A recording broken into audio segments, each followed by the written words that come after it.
Hi and welcome to the statistics and probability for data science machine learning and deep learning. मैं हूं फ़हाद हुसैन और उम्मीद करता हूं आप बहुत अच्छे मिजाज में होंगे। Q plot which mean quantile plot को इस सेशन पे हम डिस्कस करेंगे। वीडियो फर्दर स्टार्ट करने से पहले बता दो चलूँ कि इससे रिलेटेड प्रीवियसली जितनी वीडियो हैं वो बड़ी इंपॉर्टेंट है as far as concern about data visualization and statistics for data science and machine learning, जो आप यूट्यूब पर आने के बाद फ़हाद हुसैन CS से सर्च करने के बाद पहुंच सकते हैं। ये मेरा यूट्यूब चैनल है, इस पर क्लिक करने के बाद आप इसके प्लेलिस्ट पर जाओगे और डिफरेंट डिसिप्लिन की वीडियो विद सेपरेट प्लेलिस्ट के साथ यहाँ मौजूद है। विद ईज़ आप इन्हें वॉच कर सकते हैं।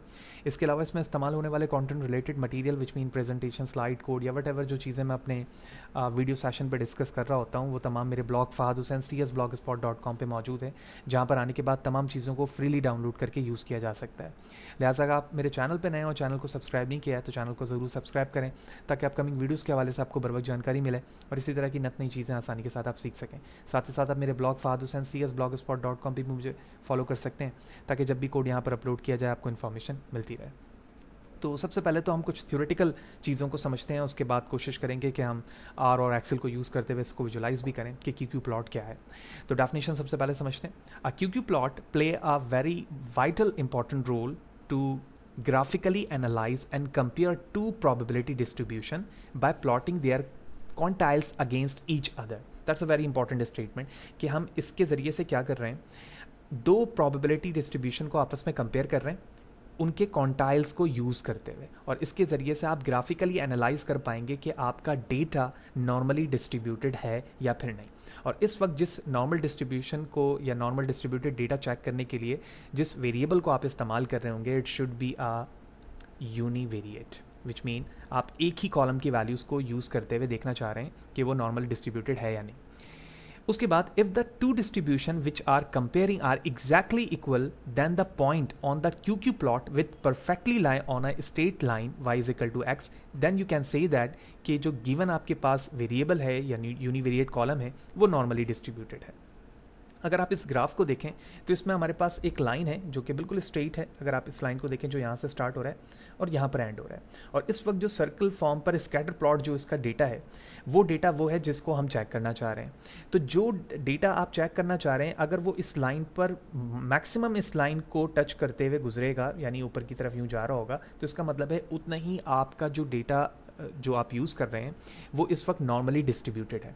और जितना डेटा आपका फार होगा, जैसे आप कुछ डेटा को यहाँ से फार होता हुआ देख रहे हैं, इसका मतलब ये है कि डिस्ट्रीब्यूशन में कहीं ना कहीं पर कोई चीज़ बेंड हो रही है, विच मीन या तो वो स्क्यूड राइट की तरफ जा रहा है या फिर लेफ्ट की तरफ जा रहा है। तो इस तरह से क्यू प्लॉट के ज़रिए से आप एक यूनिवेरिएट वेरिएबल को चेक कर पा रहे हैं कि वो नॉर्मली डिस्ट्रीब्यूटेड है या फिर नहीं। अब इसके बनाने के तरीके क्या हो सकते हैं, यानी हम किस तरह से इसको बनाएंगे और उसके बाद किस तरह से चेक किया जाएगा कि सिमेट्रिकल है, नहीं है, स्क्यूड है, पॉजिटिव है, नेगेटिव है, इस चीज़ को समझते हैं।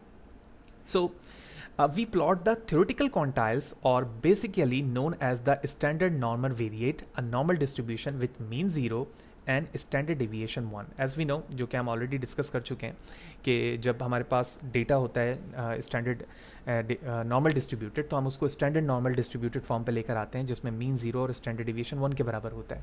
तो जब आप क्यू प्लॉट बना रहे होंगे तो उसमें वाई एक्सिस के अंदर आपके डेटा सेट का क्या होगा, नॉर्मली डिस्ट्रीब्यूटेड फॉर्मेट होगा, यानी आप जो स्टैंडर्डाइज करते हैं अपने डेटा को वो चीज़ आपकी एक्स एक्सिस में होगी, और इसी को ही यहाँ पर थ्योरेटिकली क्वांटाइल्स कहा जा रहा है। उसके बाद जिस डेटा को आप यूज़ कर रहे हैं उस डेटा के आप क्वार्टाइल्स निकालेंगे। क्वार्टाइल्स हम जान चुके हैं प्रीवियस सेशन पर। अगर आपको नहीं पता है कि Q1, Q2, Q3 क्या होते हैं, इंटर क्वार्टाइल क्या होता है, अपर एंड लोअर आउटलायर को हम कैसे फाइंड करते हैं, तो सारी चीज़ें प्लेलिस्ट पर मौजूद हैं। लाइन टू लाइन आप तमाम वीडियोज़ को देखें, प्रॉपरली एक एक चीज़ें समझ में आएंगी। तो वाई एक्सिस पे चीज़ें हमें समझ में आ गई।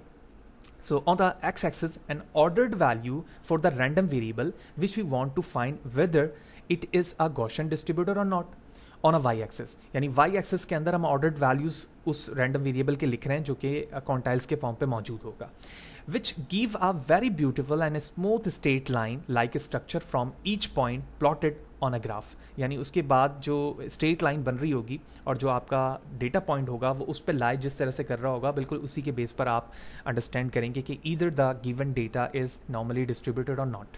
एग्जाम्पल समझते हैं।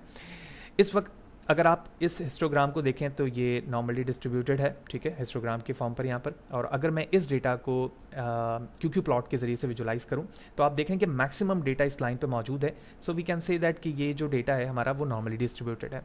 इसी तरह से अगर आप इस नॉर्मल डिस्ट्रीब्यूशन को देखें तो कुछ डेटा इस वक्त जो है यहाँ पर फ्लक्चुएट कर रहा है as compare to the this area. तो यही वजह है कि जब आप इसके नॉर्मल डिस्ट्रीब्यूशन को क्यू प्लॉट पे देखते हैं तो कुछ टेल एरिया आपका आउट हो रहा है, ठीक है, जिसको हम लिटिल बिट इग्नोर कर सकते हैं। लेकिन अगर ये टेल एरिया बहुत ही लॉन्ग वे पर आउट होगा तो उसका मतलब है कि वो स्क्यूड है। जैसे आप थर्ड एग्जाम्पल पे देखें तो पॉजिटिव स्क्यूड में टेल जो है वो आपकी राइट हैंड पर आ रही होती है, जैसे आप यहाँ पर देख रहे हैं, और ये एरिया यूँ बाउंस हो रहा होता है। तो इस वक्त आप देखें कि यहाँ पर भी ये एरिया डिस्टर्ब है, बिल्कुल लाइन से फार हुआ हुआ है। इसी तरह से अगर नेगेटिव स्क्यूड हो, ठीक है, तो लेफ्ट साइड पे आपकी टेल आ रही होती है, तो लेफ्ट एरिया अगर आप इस ग्राफ का देखें तो वो डिस्टर्ब हो रहा है, और क्वार्टाइल्स वैल्यूज़ भी इसकी डिस्टर्ब हो रही हैं, क्योंकि यहाँ पर सैम्पल क्वार्टाइल्स मौजूद हैं इस डेटा की, और यहाँ पर स्टैंडर्डाइज फॉर्म पर आपका डेटा मौजूद है। तो इस तरह से हमने थ्योरेटिकली देख लिया कि क्वार्टाइल्स क्या हैं, डेफिनेशन क्या है, किस तरह से वर्क होता है। अब एक बिल्कुल छोटी सी एग्जांपल करेंगे ताकि हमें क्वार्टाइल्स का वर्क समझ में आ जाए, और इन फ्यूचर आप किसी भी तरह के लॉजिक के बेस पर सैम्पल पॉपुलेशंस को क्योंकि प्लॉट के ज़रिए से देखना चाह रहे होंगे तो आपको थ्योरेटिकली बड़े अच्छी तरीके से और प्रैक्टिकली ये बात समझ में आ जाएगी, और at the level of the interview आप बड़े अच्छे से उसका जवाब दे सकेंगे। एक्सेल में चलते हैं, क्वार्टाइल्स निकालते हैं, और उसी क्वार्टाइल्स को फिर अंडरस्टैंड करेंगे आर के एग्जाम्पल में। Let's jump to there. Okay, Excel में इस वक्त मौजूद हैं। ग्राफ के आगे मैंने एक और शीट ऐड करवा ली है क्यू के नाम से, और इस वक्त यहाँ पर मैंने 1 से लेकर 10 तक की वैल्यूज़ लिख ली हैं, वेरी सिंपल, ठीक है। उसके बाद मैंने bye using a formula quantiles मैंने क्वार्टाइल्स निकालने हैं, बड़े आसान है। आप जब ये रेंज लिखेंगे उसके बाद यहाँ पर कॉमा डालने के बाद आपको ये एक्सेल इंटेलिजेंस देगा कि आप क्वार्टाइल्स फर्स्ट सेकंड थर्ड कौन सा निकालना चाहते हैं, तो आप यहाँ पर 1 2 3 के ज़रिए से कर सकते हैं, ठीक है। तो मैंने यहाँ पर फर्स्ट के लिए 1 लिखा, ठीक है, सिंपल, सेकंड के लिए 2 लिखा, और थर्ड के लिए 3 लिखा है। तो इसका मतलब ये हुआ कि इस डेटा सेट के मुताबिक यानी 1 से 10 तक का फर्स्ट क्वार्टाइल यानी 25% जो है वो 3.25 है, 50 5.5 है, और 75% 8 है। ये इसकी क्वार्टाइल वैल्यू हो गई। वेरी सिंपल क्वार्टाइल निकालने का तरीका इसमें। अच्छा, अब हम आर पे चलते हैं, और ताकि वहाँ पर 3 लाइन ऑफ कोड के ज़रिए से जब मैं क्यू प्लॉट किसी भी डेटा यानी सेम एग्जाम्पल के ड्रॉ करूँगा तो हमें समझ में आ जाएगा कि क्वार्टाइल वैल्यू कहाँ आ रही है, और स्टैंडर्ड जो नॉर्मल स्टैंडर्ड फॉर्म है डिस्ट्रीब्यूशन का वो एक्स एक्सिस पे कैसे शो हो रही है, और हमारा डेटा कैसे उसमें प्लॉट हो रहा है। Let's jump toward the R studio.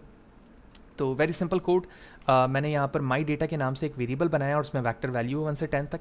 फिर क्यू नॉर्म यानी normalization by using a quantile एक मेथड है जिसमें मैं अपने वेरिएबल को यूज़ कर रहा हूँ। साइज़ मैंने 1 रखा है, फ्रेम को फॉल्स किया हुआ है। तो ये सिर्फ और सिर्फ आपके क्वांटाइल वैल्यू को शो करेगा, यानी जो स्कैटर प्लॉट पे पॉइंट आ रहा होगा सर्किल के फॉर्म पे वो।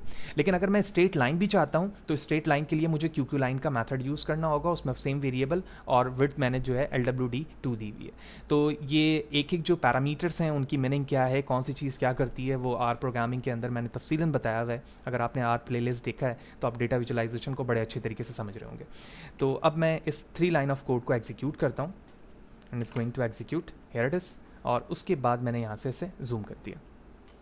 अब अगर बकौर आप समझें तो यहाँ पर वैल्यूज़ बिल्कुल यहाँ जो है वो 0 होगी, उसके बाद 1 है, फिर 2 है, और इस तरह से ये वैल्यू चल रही है। तो ये सैम्पल क्वार्टाइल्स जो हैं वो एक्चुअली आपकी क्वार्टाइल्स वैल्यू हैं, ठीक है। जैसे आपकी एक्सेल में जैसे हमने क्वार्टाइल्स यहाँ पर निकाला, तो इस क्वार्टाइल्स के अंदर Q1 का मतलब ये है कि 3.25 तो वो कुछ यहाँ पर होगा, ठीक है। इसी तरह से 5.5 जो कि यहाँ पर होगा, और इसी तरह से 8 जो है वो ये रहा यहाँ पर, जो कि थर्ड क्वार्टाइल्स है। तो ये सैम्पल्स के यहाँ मौजूद हैं। जब आपने अपने डेटा को विजुलाइज़ किया है तो आप देखें कि कुछ वैल्यूज़ जो है वो बिल्कुल लाइन के पास मौजूद है, लेकिन एक भी डेटा इस वक्त ओवरलैप नहीं कर रहा, ठीक है। आप देख रहे हैं कोई भी डेटा इस वक्त जो है इस लाइन को ओवरलैप नहीं कर रहा है, बल्कि बिल्कुल नियरेस्ट मौजूद है। तो इस बेस पर मैं ये कह सकता हूँ कि एक्चुअली आप नियर तो मौजूद हैं, लेकिन आपका डेटा जो है वो नॉर्मली डिस्ट्रीब्यूटेड नहीं है, बल्कि कोई ना कोई टेल दोनों साइड पे मौजूद है। यही वजह है कि आपका डेटा फार हो रहा है। अब आप अपने मर्ज़ी के मुताबिक यहाँ पर कोई वैल्यूज़ लिखें जो नॉर्मली डिस्ट्रीब्यूटेड हो, तो उस बेस पर आप देखेंगे कि आपका डेटा यहाँ पर बिल्कुल इस लाइन को ओवरलैप करता हुआ दिखेगा, जैसे हमने PPT स्लाइड पर देखा है। तो होपफुली आपको ये बात समझ में आ गई होगी कि क्योंकि प्लॉट क्या है, क्या थ्योरेटिकल वर्क है, क्वार्टाइल्स की इसमें क्या थ्योरी मौजूद है, इसके ज़रिए से हमें किन चीज़ों का पता चल रहा होता है। और जब हम डेटा एनालाइज कर रहे होंगे तो वहाँ पर हमें बड़ा फ़ायदा रहेगा कि हम अपने एट्रीब्यूट्स को बड़े आसानी से जान सकेंगे कि किस तरह से, किस तरफ स्क्यूड है या नहीं है, नॉर्मली डिस्ट्रीब्यूटेड है या नहीं है, और उसको बनाने के तरीके वगैरह वो सारी चीज़ें हम डिस्कस की हुई हमने, उनको हम फॉलो करेंगे। तो होपफुली सारी चीज़ें क्लियर होंगी। फिर भी कोई सवाल है, कोई चीज़ अगर समझ में नहीं आई है, कमेंट सेक्शन पर ज़रूर पूछें, कोशिश करूँगा इस हवाले से आपको बर वक्त जवाब दे सकूँ। वीडियो अच्छी लगी हो तो लाइक करें, ज़्यादा से ज़्यादा लोगों को शेयर करें, और फॉलो करें मुझे आप fahadhusain.csblogspot.com पर, ताकि जब भी यहाँ पर कोड अपलोड हो आपको इन्फॉर्मेशन मिलती रहे। See you there in the next session.